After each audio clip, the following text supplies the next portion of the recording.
Good morning dear students. Gayatri college Sanchore की online classes में आपका स्वागत है। आज हम BSc part second organic chemistry जो टॉपिक है chemical reaction of nitro arene, इसके अंदर reduction of electrolytic medium,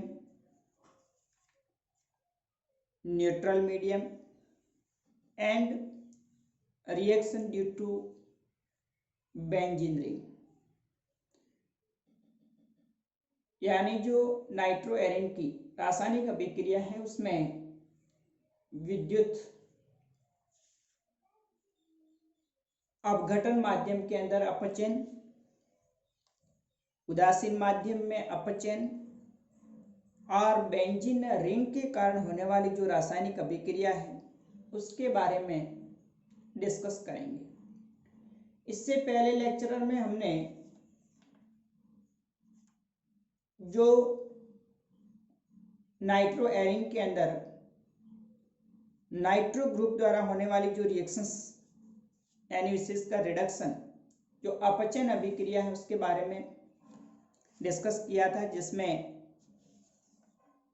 acidic medium और बेसिक मीडियम के अंदर नाइट्रो ग्रुप का अपचयन से भिन्न भिन्न उत्पाद प्राप्त होते हैं। एसिडिक मीडियम के अंदर नाइट्रोबेंजीन के अपचयन से एनिलीन बनता है और बेसिक मीडियम के अंदर भिन्न भिन्न जो रिड्यूसिंग एजेंट होते हैं जैसे ग्लूकोज और NaOH की प्रेजेंस में एजोक्सी बेंजीन बनता है। Fe और एक्वस NaOH या जिंक NaOH की प्रेजेंस में एजोबेंजीन बनता है और जिंक तथा एक्वस डाइल्यूट NaOH की प्रेजेंस में हाइड्रो एजोबेंजीन बनता है। इस प्रकार से जो नाइट्रोबेंजीन है उसके रिडक्शन से भिन्न भिन्न उत्पाद प्राप्त होते हैं। आज हम देखिए नेक्स्ट इलेक्ट्रोलाइटिक मीडियम यानी विद्युत अपघटन माध्यम के अंदर जो नाइट्रोबेंजीन है उसका कंसंट्रेट H2SO4 सांद्र सल्फ्यूरिक अम्ल की उपस्थिति में जब विद्युत अपघटन करवाया जाता है तो पहले एन फेनिल हाइड्रोक्सिल एमीन बनती है। उसके बाद फिर उसमें रीअरेंजमेंट होता है और फाइनली पैरा एमिनो फिनॉल बनता है। देखिए इसकी क्रिया विधि के अंदर नाइट्रोबेंजीन जब कंसंट्रेट H2SO4 में डालेंगे तो पहले एन फेनिल हाइड्रोक्सिल एमीन देता है। फिर इस पर प्रोटोनेशन होता है, एक H+ आयन OH के साथ में जुड़ करके H2+ बना देता है। अनस्टेबल है, तुरंत यहां से एक H2O अणु रिमूव हो जाएगा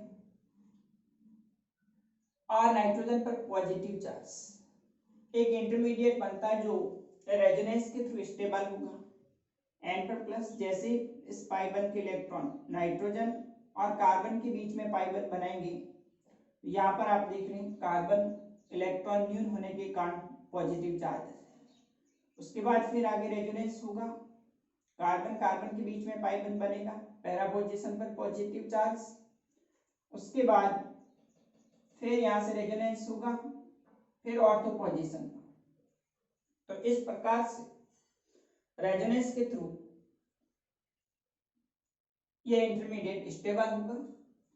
उसके बाद जो पैरा पोजीशन वाला जिस पर पॉजिटिव पैरा स्थिति पर है वहां पर एक H2O मॉलिक्यूल आकर के अटैक करेगा और कार्बन ऑक्सीजन के बीच में बॉन्ड बन जाएगा। अनस्टेबल है, तुरंत यहाँ से एक H+ रिमूव होकर के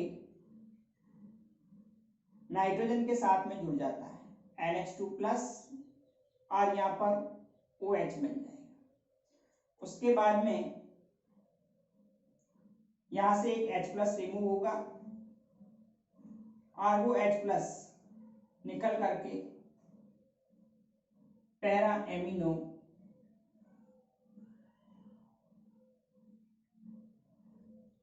फिनॉल बना। तो इस प्रकार से इलेक्ट्रोलाइटिक मीडियम के अंदर विद्युत अपघटन कंसंट्रिक H2SO4 की उपस्थिति में नाइट्रोबेंजीन के अपचयन से पैरा एमिनो, पहले एन फेनिल हाइड्रोक्सिल एमीन बनता है जिसमें रीअरेंजमेंट के थ्रू पैरा एमिनो फिनॉल प्राप्त होता है। ये स्ट्रॉन्ग इलेक्ट्रोलाइटिक प्रबल विद्युत अपघटन के माध्यम से, अगर दुर्बल विद्युत अपघटन लेते हैं तो उस कंडीशन में नाइट्रोबेंजीन के अपचयन से एनिलीन बनती है। वीक इलेक्ट्रोलाइट दुर्बल विद्युत अपघटन के अंदर जब अपचयन करवाया जाता है तो उससे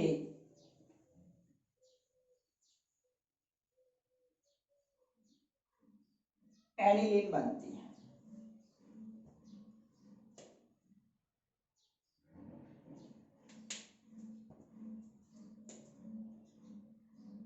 दुर्बल विद्युत अपघटन माध्यम में नाइट्रोबेंजीन के अपचयन से एनिलीन प्राप्त होती है।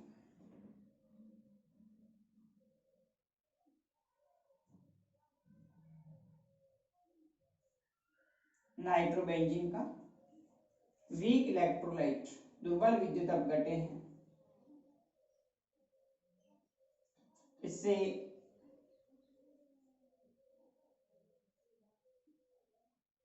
एनिलीन बने। और नेक्स्ट जो इंपॉर्टेंट हर बार एग्जाम में सवाल पूछा जाता है, रिडक्शन इन न्यूट्रल मीडियम, उदासीन माध्यम के अंदर अपचयन। जब नाइट्रोबेंजीन का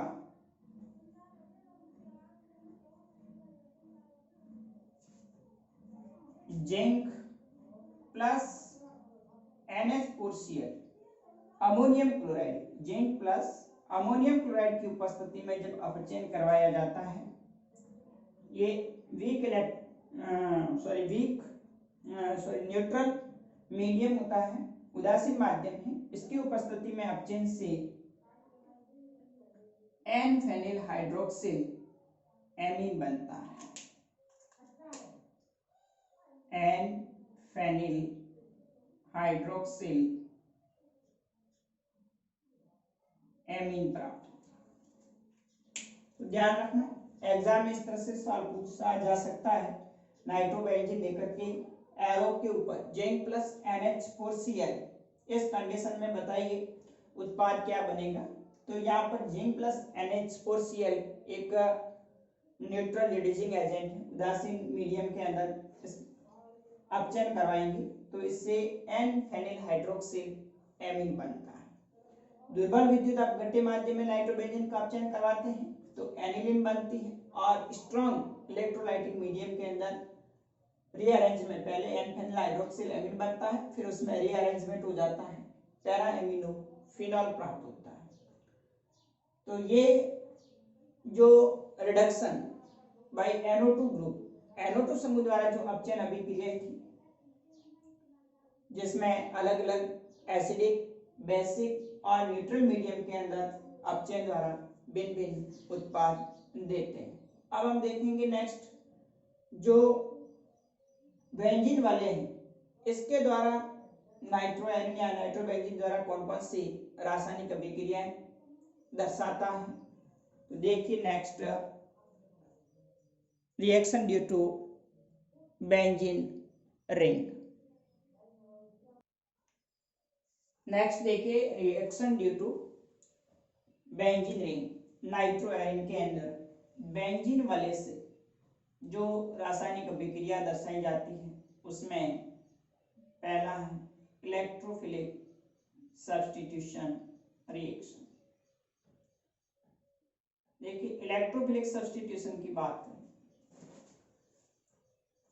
तो नाइट्रो एरिन के अंदर जो NO2 ग्रुप होता है उसके माइनस आई इफेक्ट और रेजोनेंस इफेक्ट यानी प्रेरणिक प्रभाव और अनुनाद प्रभाव दोनों होता है। इस कारण से NO2 ग्रुप के इलेक्ट्रॉन एक्सेप्ट से इसके ऑर्थो स्थिति पर और पैरा स्थिति पर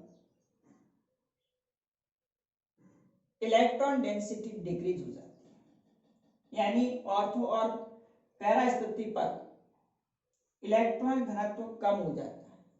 जब हम रेजोनेंस स्ट्रक्चर देखें तो इस ऑर्थो स्थिति पर और पैरा स्थिति पर आंशिक धनावेश पार्शियली पॉजिटिव चार्ज आ जाता है। इसलिए आने वाला कोई भी इलेक्ट्रोफाइल होगा वो इलेक्ट्रोफाइल ऑर्थो और पैरा स्थिति पर अटैक नहीं कर सकता। इस कारण से नाइट्रो एरिन के अंदर जो नाइट्रो ग्रुप के माइनस आई इफेक्ट और रेजोनेंस इफेक्ट के कारण बेंजीन रिंग को क्या कर देता है, डीएक्टिवेट यानी निष्क्रिय कर देता है। किसके प्रति, इलेक्ट्रोफाइल के प्रति, इलेक्ट्रॉन से नहीं प्रतिस्थापन के प्रति जो बेंजीन वाले हैं वो क्या हो जाती है, निष्क्रिय हो जाती है। फिर भी अगर उच्च ताप और प्रबल नाइट्रेटिंग एजेंट द्वारा इसका इलेक्ट्रोफिलिक सब्स्टिट्यूशन रिएक्शन किया जाए तो ये इलेक्ट्रोफाइल मेटा पोजीशन पर जुड़कर के सब्स्टिट्यूटेड प्रोडक्ट दे सकता है। तो देखिए यदि नाइट्रोबेंजीन का नाइट्रीकरण करवाते हैं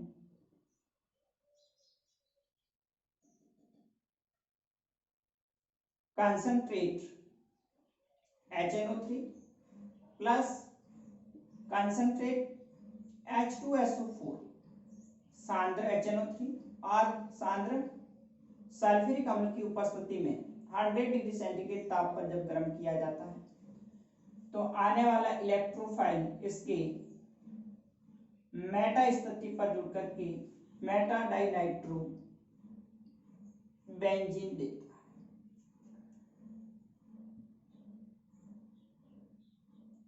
और आगे अगर इसका नाइट्रेशन करवाया जाए concentrate HNO3 plus concentrate H2SO4 high temperature उच्च ताप पर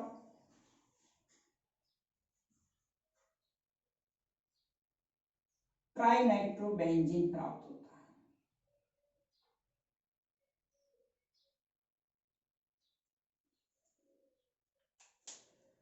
तो इलेक्ट्रोफिलिक सब्स्टिट्यूशन रिएक्शंस के अंदर आने वाला इलेक्ट्रोफाइल नाइट्रोबेंजीन की मेटा स्थिति पर जुड़कर के सब्स्टिट्यूटेड प्रोडक्ट देता है।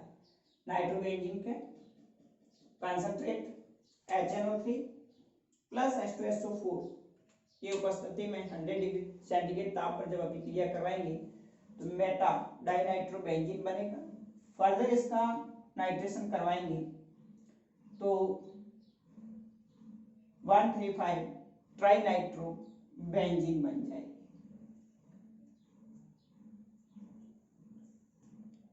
तो यहाँ पर HNO3 और H2SO4 है, ये HNO3 प्लस H2SO4 अभिक्रिया करके पहले electrophile NO2 plus HSO4 minus plus H3O plus देता है।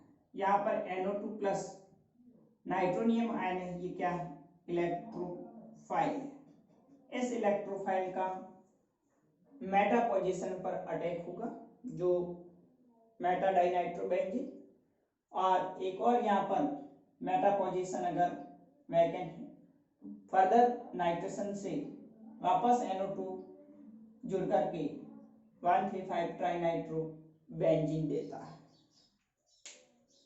देखिए नेक्स्ट न्यूक्लियोफिलिक सब्स्टिट्यूशन रिएक्शन।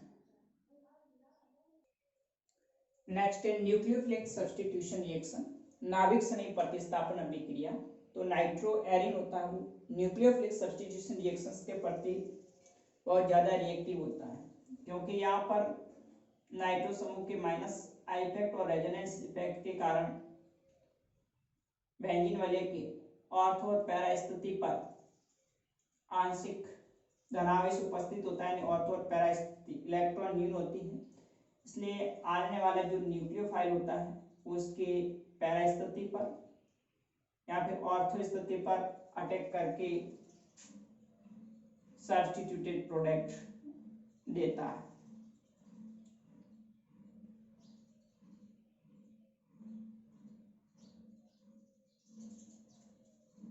दो अलग अलग ऑर्थो और पैरा प्रोडक्ट बनते हैं। जैसे जब नाइट्रोबेंजीन की विक्रिया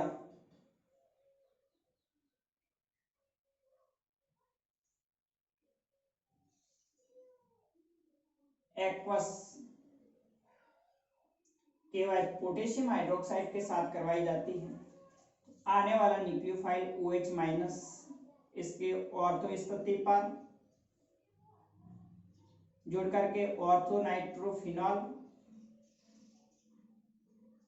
प्लस पैरा नाइट्रोफिनॉल देता है। Ortho nitrophenol plus para nitrophenol.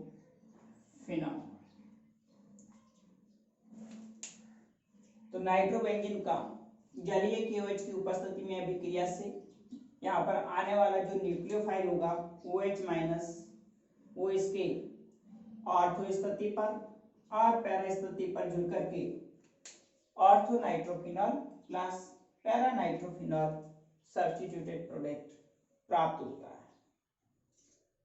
तो ये थी नाइट्रो एरिन के NO2 समूह द्वारा और बेंजीन वलय के अंदर होने वाली जो रासायनिक अभिक्रिया जिसमें इलेक्ट्रोफिलिक सब्स्टिट्यूशन रिएक्शन और न्यूक्लियोफिलिक सब्स्टिट्यूशन रिएक्शंस के अंदर अलग अलग सब्स्टिट्यूटेड प्रोडक्ट प्राप्त होते हैं।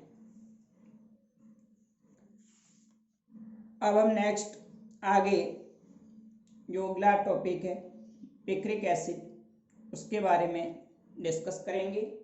Okay, thank you.